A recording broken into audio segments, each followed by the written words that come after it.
Voting is a civic duty. Let's register on the electoral list. This is a message from Équinoxe Television.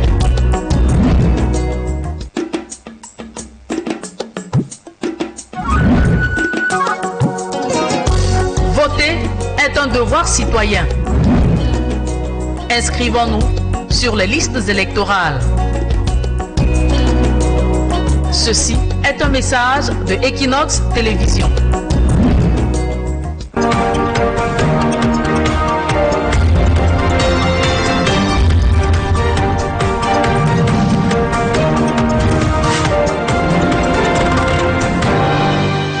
Midday in Aqua Douala. Ladies and gentlemen, welcome to the 12 p.m. bilingual edition on Equinoxe Television. Bon après-midi, la Flosini. Bon après-midi, et Cielo Siliengou. Madame, Monsieur, bon après-midi et bienvenue aux 12h sur Equinoxe Télévision. En ouverture de ce journal, la montée de la criminalité inquiète au-delà du citoyen camerounais. Le pays est classé 4e parmi les plus instables d'Afrique par le magazine Business Insider Africa. Un classement jugé fidèle par rapport aux réalités sur le terrain selon les acteurs de la société civile. Reportage Gladys Sidier, Jires Yopa. Ce n'est un secret pour personne. Le taux de criminalité a considérablement augmenté ces dernières années au Cameroun. Les deux principales villes, Yaoundé et Douala, en sont l'illustration frappante. Si le classement établi par le magazine Business Insider Africa ne surprend guère, nombreux sont ceux qui estiment qu'il est nécessaire d'analyser les causes profondes de ce fléau. La plupart des jeunes aujourd'hui consomment des stupéfiants à outrance. Et vous savez très bien les effets que la drogue peut avoir sur un individu. Le chômage, les jeunes aujourd'hui sont dans des quartiers qui ne font rien du tout. Et en même temps, c'est vrai que le fait que les jeunes ne font rien du tout, cela ne devrait pas les encourager à aller commettre des actions. Donc, mais il faut comprendre qu'on dit souvent que lorsque vous êtes oisif, effectivement, vous êtes tenté de commettre un certain nombre de choses, vous êtes tenté de faire un certain nombre de choses parce que vous n'occupez pas votre temps. Aujourd'hui, la population vit dans une psychose permanente en raison des agressions récurrentes. Toutefois, ce qui inquiète davantage, c'est la rapidité avec laquelle les criminels sont remis en liberté après leur interpellation. Parfois, vous arrêtez quelqu'un aujourd'hui, demain vous allez encore voir votre bourreau dehors. Et donc, ça ne donne pas une assurance à des citoyens camerounais que nous sommes de penser que nous sommes dans un état où les gens sont en sécurité. Il est aussi important que nous devons avoir l'habitude de dénoncer des cas. Nous-mêmes, parfois, nous sommes les responsables de nos propres problèmes parce qu'on n'arrive pas, à un moment donné, à dénoncer même nos voisins, à dénoncer même nos propres frères qui commettent des actions. Parfois, on sait que telle personne que nous voyons là dans le quartier, c'est un criminel. Mais nous ne parvenons pas à dénoncer parce qu'en principe, on sait que si on le fait, demain, après demain, peut-être qu'il viendra sur nous. Les autorités ont-elles renoncé à leur mission? Certaines d'entre elles ont même suggéré que chaque citoyen assure sa propre protection. Au-delà du fait de demander à tout un chacun peut-être d'avoir des dispositions nécessaires de rentrer un peu plus tôt, il faut vérifier aussi que l'aspect de criminalité ne regarde pas seulement le fait de rentrer tard. Parce que même en pleine journée aujourd'hui, vous n'êtes plus en sécurité chez vous. D'après le magazine Business Insider Africa, le Cameroun se classe au 4e rang des pays africains les plus touchés par la criminalité, derrière l'Afrique du Sud, le Nigeria et l'Angola. Depuis une quinzaine d'années, le bassin du lac Tchad est en crise à cause du conflit avec Boko Haram qui a intensifié ses attaques. Les gouverneurs des 8 régions riveraines du lac Tchad se sont réunis à Maïdougouri au Nigeria pour promouvoir le dialogue et la coopération transfrontalière. Compte rendu de cette rencontre avec Esther Manuela Anon, Innocent Abega et Amadou Daïrou. Depuis une quinzaine d'années, le bassin du lac Tchad est confronté à une crise profonde, déclenchée par le conflit avec Boko Haram et exacerbée par des facteurs socio-économiques tels que l'extrême pauvreté et le sous-développement.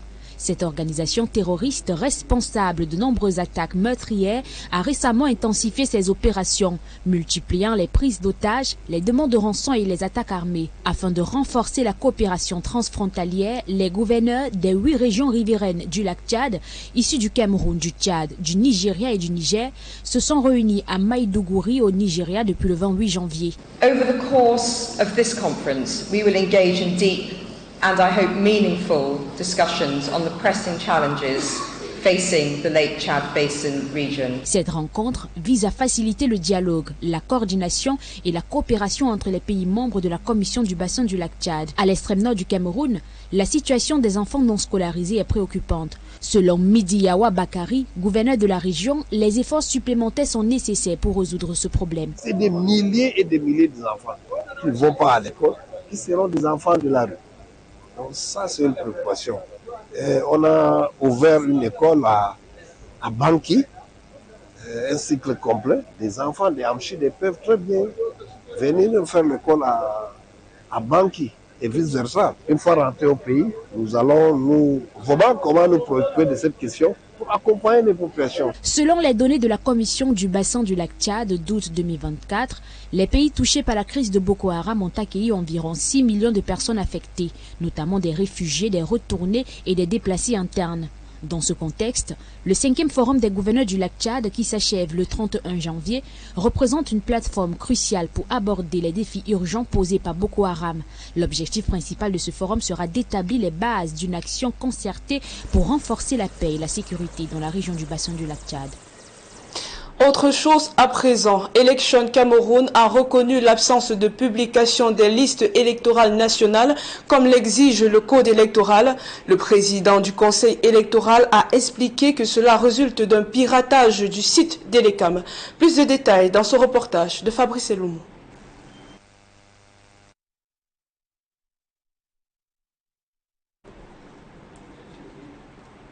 Nous le disions, Élection Cameroun a reconnu l'absence de publication de la liste électorale nationale comme l'exige le code électoral. Le président du conseil électoral a expliqué que cela résulte d'un piratage du site d'Elecam. Regardons, reportage.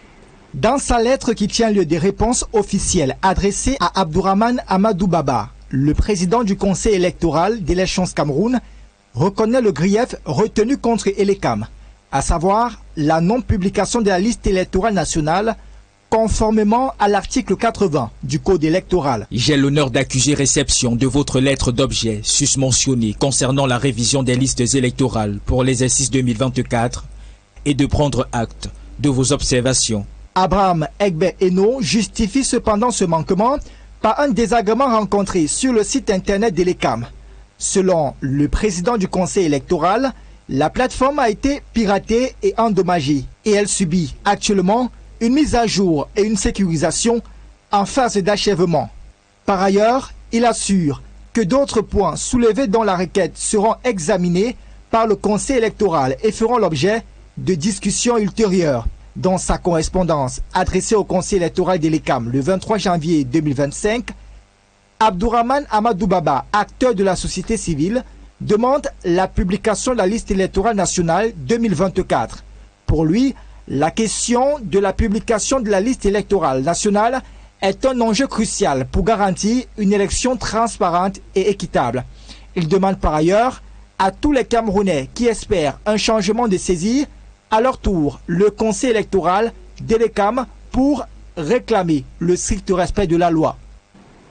Le président du mouvement pour la renaissance du Cameroun a lancé une levée de fonds pour sa campagne présidentielle 2025 avec un budget estimé à plus de 6 milliards de francs CFA. L'annonce a été faite au cours d'une conférence de presse à Yaoundé. Reportage Ben Christy Moudjo, Élisée Bokpa. À 6 mois de la convocation du corps électoral dans le cadre de la présidentielle, le mouvement pour la renaissance du Cameroun lance sa levée de fonds. La formation politique se projette sur un budget de campagne électorale de 6 milliards 169 millions de francs CFA. Une collecte qui se fera pour le moment via 3 banques et un compte mobile money. Selon Maurice Camteau, l'une des lignes de ce budget sera consacrée au déploiement des représentants du MRC dans les bureaux de vote estimés à plus de 25 000. Un pont du suivi des élections qui est l'une des faiblesses de l'opposition camerounaise. Pendant le déroulement du scrutin, nous devrons nous assurer de la présence effective de nos représentants dans tous les bureaux de vote et il s'agit là d'un défi majeur et d'un aspect crucial du suivi des opérations électorales dans notre pays. L'annonce de cette levée de fonds met en avant la polémique encadrant la candidature du leader du MRC qui agite l'espace public ces dernières années. Toutefois, pour Maurice Kamto, elle n'a pas lieu d'être.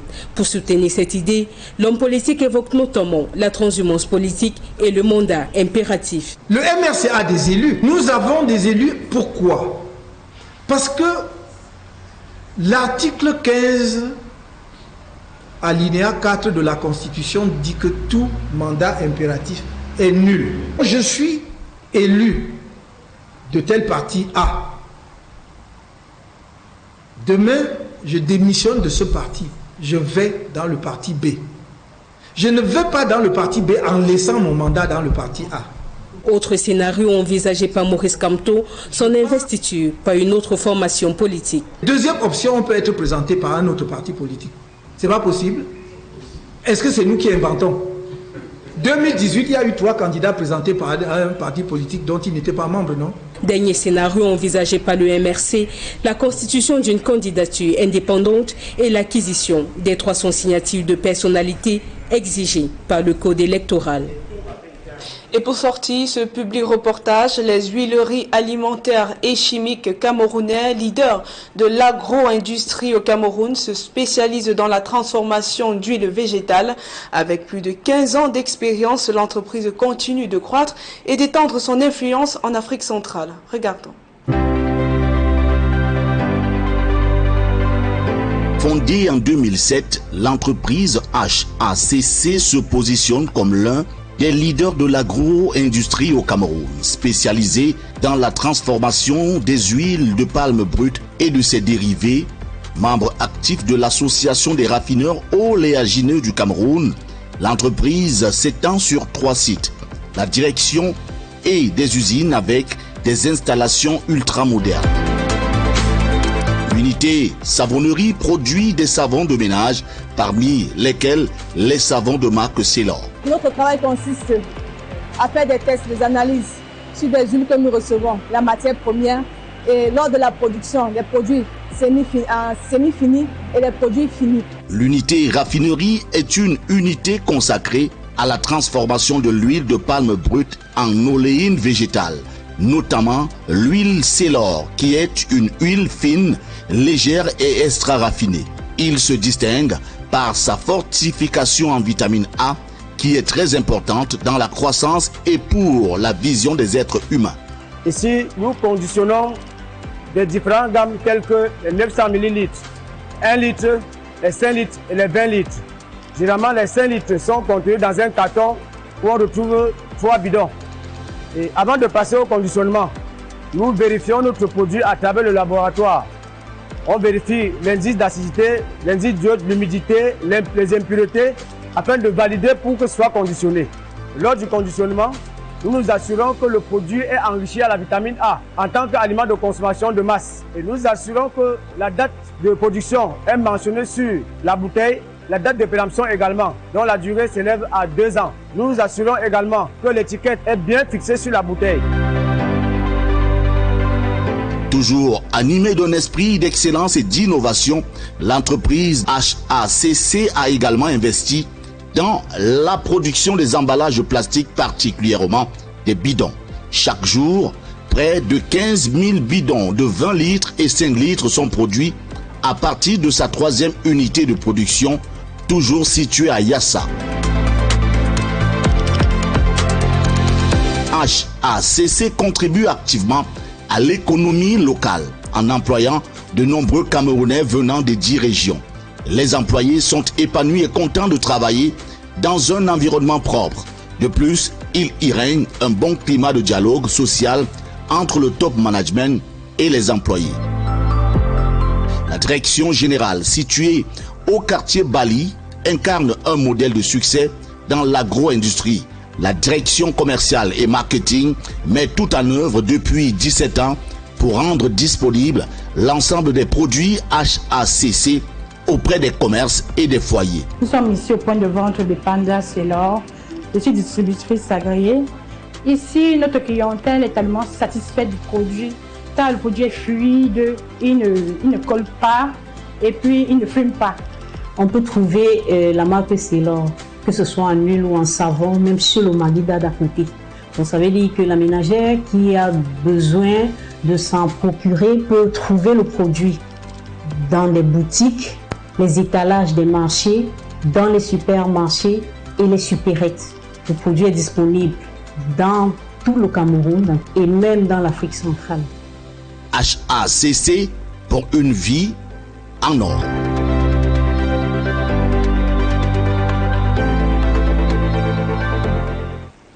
Fin de la première partie du journal. La suite, c'est avec vous. Essayez Luciliengo. Thank you, Lafla Senior. Ladies and gentlemen, thanks for staying with us. Civil society leaders in the country have strongly condemned the arrest and secret detention of activist Joe Yerima. They argue that his arrest is driven by political motives and also orchestrated by corrupt state officials recently exposed by Joe Bairu.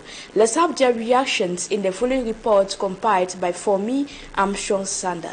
30 days of an intense search for family members of Ngaoundere-based activist Jubairu Abasi to locate and confirm that he is being detained at the State Defense Secretariat said in the nation's political capital city, Yaoundé, a discovery that speaks volume on the motivation behind the arrest and detention of the young activist. Simplement parce qu'il aurait manifesté ou dénoncé. Simon Pierre Essome says the Jubairu persecution is politically motivated, orchestrated by fraudulent political elite, exposed by Jubairu severally in his many videos. Toute une coloration purement politique au regard des éléments. His view is supported by Dr. Aristide Mono, who says Jubairu was held incommunicado despite repeated requests from his family to the Directorate General of National Security to know his whereabouts. Besides the questionable attitude of the DGSN, Aristide Mono also revealed that security officials in the Adama region refused ever seeing nor knowing the man Jubairu, only for his family to discover that he was picked up by security officials in Ngaoundere and driven to Garabulai in the East region, where he was detained for the night before being whisked off to Yaoundé, today held at the dreaded State Defense Secretariat, said. Il a été conduit immédiatement à Yaoundé, détenu à la DGFE.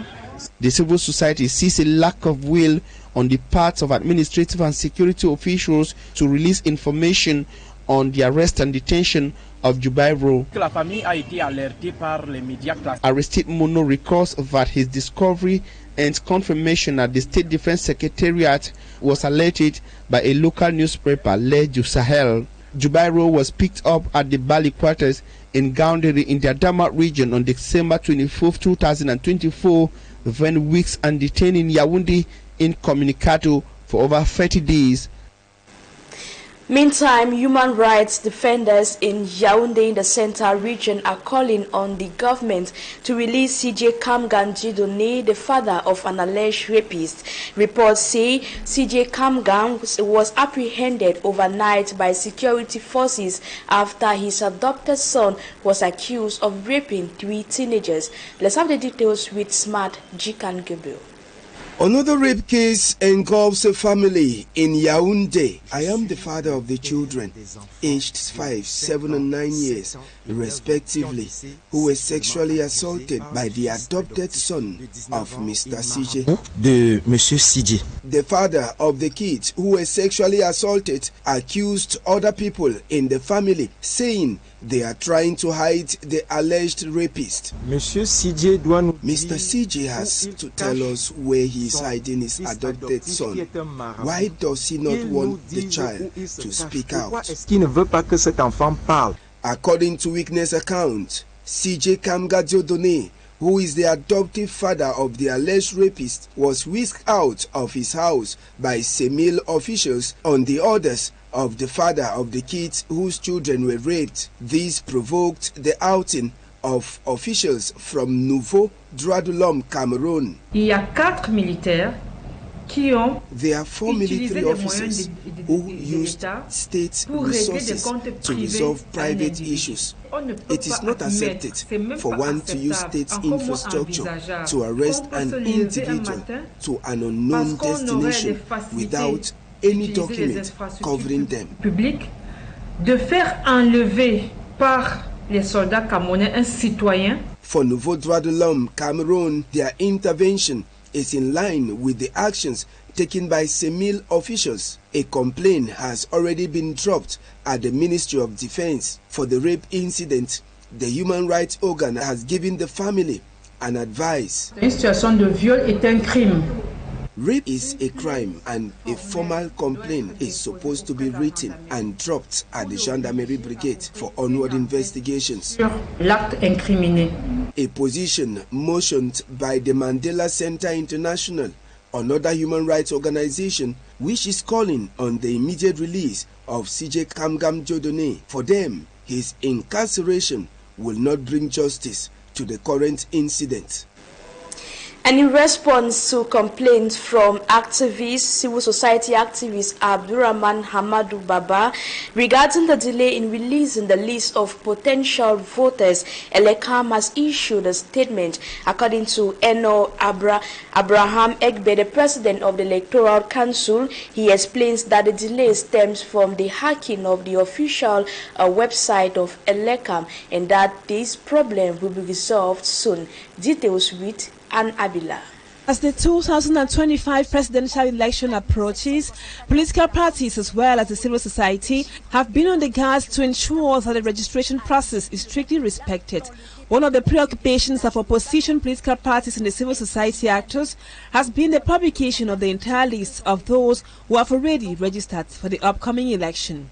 Electoral, according to them, has been reluctant, especially as there are allegations of the elections governing body siding with the ruling party. One of those raising serious concerns is Abdurrahman Amadou Baba, who, in a missive to the president of the Electoral Council, complained of the non-publication of a national electoral list in which will figure the complete information of prospective voters and which is as well the only document from which any mistake can be recognized and corrected. According to Abdurrahman, that there is a blatant violation of the electoral law by Elections Cameroon itself. Less than a week after his complaints, Elecam reacts. In a response to Abdurrahman's worry, the president of the Electoral Council assures Abdurrahman that his preoccupation has been considered. Eno Abrahams Egbe explains that the Elecam official site was pirated and destroyed, but repair works are almost complete. Hence, the compilation of personal information of each prospective voter will be verified and published soonest. Eno Abrahams Egbe adds that other preoccupations will be looked into when the Electoral Council sits. Elecam, he explains further, is open to pacific discussions with all actors for a patriotic, peaceful, credible and transparent electoral process. To note that the CRM political party of Professor Maurice Kamto had also expressed the problem of delay in the publication of the list of prospective voters by Elecam. They also say it is a violation of what the Electoral Code stipulates. In other news, governors from 4 African nations, Niger, Chad, Cameroon and Nigeria, have met in Maiduguri, Borno State in Nigeria for a 3-day meeting focused on security challenges in the Lake Chad Basin. Equally, the agenda included measures to fight or combat food insecurity. Malaglory has the details. The continuous activities of the Boko Haram terrorist group in the northern parts of Cameroon and in some parts of Nigeria and pressing challenges facing the Lake Chad Basin are the major points of discussion at the ongoing meeting of the 5th edition of the Lake Chad Basin Governors Forum. And we know what they are. They are food security, there are development obstacles, the disarmament, demobilization and reintegration from armed groups, the crucial role of civil society, humanitarian and security and those trends, and crafting a cohesive regional strategy. The meeting is taking place at Muhammadu Indimi International Learning Center in the Maiduguri, Borno State in Nigeria, bringing together governors from 4 countries, Cameroon, Chad, Niger and Nigeria, to come up with sustainable solutions to the insecurity faced by the region. Far North Governor Mijiawa Bakari, representing Cameroon, says rehabilitation centers will be created as one of the strategies. So we think that we need to accompany those children in order to avoid that they will go to right to the forest Sambisa and become the Boko Haram. The governor of the Borno state on his part presents some efforts made so far to curb the rising insecurity in Nigeria. Over the years, Borno state has prioritized agricultural transformation as a key pillar of our recovery strategy.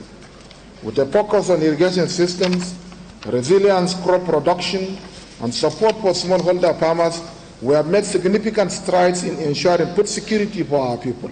The meeting runs from the 28th to the 30th of January 2025 under the theme Rebuilding Lake Chad Basin, Consolidating Gains, Commitment to Peace, Cross-Border Cooperation, Security and Sustainable Development for a Resilient Community. Still in news out of the country, in a move linked to Donald Trump's executive order, 1,736 Cameroonians will be expelled from the United States. This decision within the context of heightened diplomatic tension, migration restrictions has raised concerns among Cameroonian residents in the United States or abroad. Let's have the details with Cedric Chakutio. Amid diplomatic tensions and migration restrictions, 1,736 Cameroonians are at risk of being expelled from the United States following an executive order signed by President Donald Trump. This executive order is aimed at strengthening immigration controls and expelling nationals from certain countries deemed at risk. Directly affects thousands of Cameroonians living in the United States, among them students, workers and entire families who have built their lives on American soil. The general atmosphere here after Trump's executive orders is that of fear and panic. There's a lot of uncertainty within most of the immigrant communities, because definitely it is a blanket executive order targeting immigration. Well, it is rumored that some few Cameroonians were also arrested a few days ago and taken into a detention center. I'm sure that has to do with the undocumented ones too, but for now, no deportation of any Cameroonian has taken place. To some analysts, for these 1,736 Cameroonians, expulsion means a forced return to a country where economic opportunities are limited and unemployment remains high. The situation plunges many families into uncertainty and distress. There were people in some of these detention centers that were already awaiting deportation. This operation has plunged many people into fear and panic. As far as the Cameroonian community is concerned, it's also true because it's something you feel in the community. Anybody want to get closer to his lawyer to know what legal procedure. The move, part of a stricter migration policy, has sparked concern among the Cameroonian diaspora. According to them, this measure used by President Donald Trump is based on security arguments, citing the need to protect the United States from potential threats. Remember, the Biden administration granted Cameroon TPS, or temporal protected status, because of the crisis or the war in the English-speaking region. So those who have this status may not be renewed. We are watching on this one. This will really tell us the direction in which this is going with the Cameroonians. And then executive order guaranteeing the state's protection against invasion.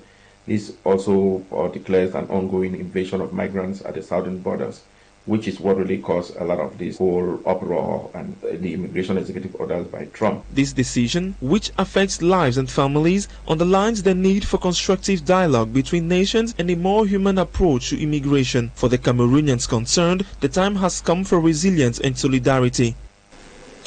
Ladies and gentlemen, from the United States, we put an end to this edition of the 12 p.m. Bilingual News.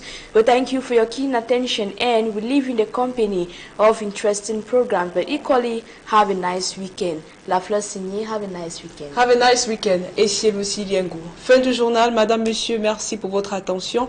Merci également à l'équipe en régie. Nous vous souhaitons de passer un agréable week-end en compagnie de nos programmes.